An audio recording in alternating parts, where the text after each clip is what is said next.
welcome to another episode of A Beautiful Mindset. I am Fahad, your host, and this is Zuha who will be joining us. Hello, how are you, Zuha? Hi, how are you? She will be joining us in diving deep into a topic that has affected all of us, mental health.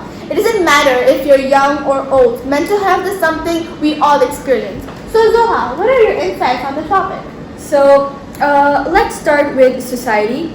The fast-paced, always on the go lifestyle can easily take a toll on our mindset. And the constant pressure to keep up and achieve more and meet expectations of others can lead to an overwhelming amount of stress. And it's no wonder that mental health can decline in such an environment. So though there are many layers to the topic, there's this growing misconception that people above the age of 25 are more eligible to have such issues. To have mental disturbance, and just because they have a lot on their plate. And in fact, there is no fixed age for mental health to decline. It usually starts from the growing stage of a child, where that's when children are exposed to the vulnerabilities and in the real world. And I believe the biggest reason for a person to be reserved and isolated is things like lack of affection, lack of domestic violence, lack of attention and parental relationship issues, and a lot more things. And they say the schools are another significant player in this equation. In fact, the fact that academic pressure, the social anxiety, and social, let's say, dynamics, and bullying too has had a profound impact on a child's mental health, right? And we need to address this issue head on, and we need to acknowledge it. And there are these adults that deliberately ignore the signs of help. The call for help, right? And this problem is worsening, especially for teenagers who get ignored constantly. So what do you think about that? Yes, and that is something that really infuriates and upsets me a lot. And to see that over 80% of the adults neglect the emotional distress a young person goes through, just because they do not have a proper job and those level of responsibilities. And that level of stress as well doesn't mean that they don't need emotional support. And this is something that a lot of adults need to understand, I believe. And you never know, for a young person, you never know what they went through in their childhood. And having to go through internal distress doesn't always mean that they're supposed to have an abusive childhood. Yes. Okay, it can also mean that they're probably upset about other things, which has led them to be how they are now. And exactly, there are these certain things or actions that the adults can do, particularly parents, which I think, which that the child has been affected by them severely, causing them to be oppressed or victims of several things in these days.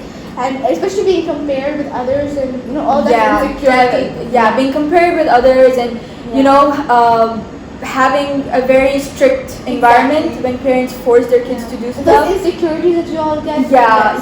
And the constant judgments, etc. Basically. Yeah. And sometimes adults, they have to reach out to children. It's not the other way around. Right? Sometimes it's okay if people just And I have also witnessed the influence of relationships in mental health. Like toxic or unsupportive relationships can cloud can cloud our emotional judgment. And it's essential to surround yourselves with empathy, kindness, and healthy boundaries with people around us. So how can we actually do that? So it starts with prioritizing mental health in the first place as a society, because it's something which is not very looked at. It's overlooked. The unity is exactly. So we need to create an environment where seeking help is not only accepted but it's encouraged, because a lot of people think that seeking help is a weakness when it is not. That's wrong. It is not a weakness. So schools should focus more on the emotional well-being of their students, alongside academics, of course, and offering resources and support systems And in our relationship, like with parents or other Yes, other than yes, school yes. relationships, I believe let's strive for empathy and understanding and setting healthy boundaries that nurture our mental well-being. Yeah. And I believe parents need to pay more attention to such matters and talk to their kids and How it affects their future. and just talk to their kids, because if this does not happen now and if parents still neglect and ignore such matters, then it can shorten that kids' opportunities in the future. Yeah. Because when they grow up, they're reserved, they're isolated, they don't know, they don't have those skills just because they are not confident in themselves. So, and that also. And lastly, to add to that, these thoughts, like the thoughts of isolation and all, can lead to some serious self-harm. Yeah. And, like self-hatred, in fact. Definitely. A lot of it. Agree. Yeah. Agree. And okay, so Yeah. definitely. Yeah, and that as well, and it's just overall I believe that communication is the key, whether that's with your parents, your friends, your teachers, anyone. Communication is the key, and it should be as strong as possible. Thank you. Now we have reached the end of our session. Thank you, Zuha and Rizvi, for your so much, time. Maham, for having me. And remember, mental health matters in all stages of life. It is not something any one person can face. We must face this together as a community, and let's work towards our values and the supports of mental being in the matter. Stay tuned Let's talk for more about this matter. Exactly, and stay tuned for more real conversations. Thank you for watching. Thank you, Until next bye. time.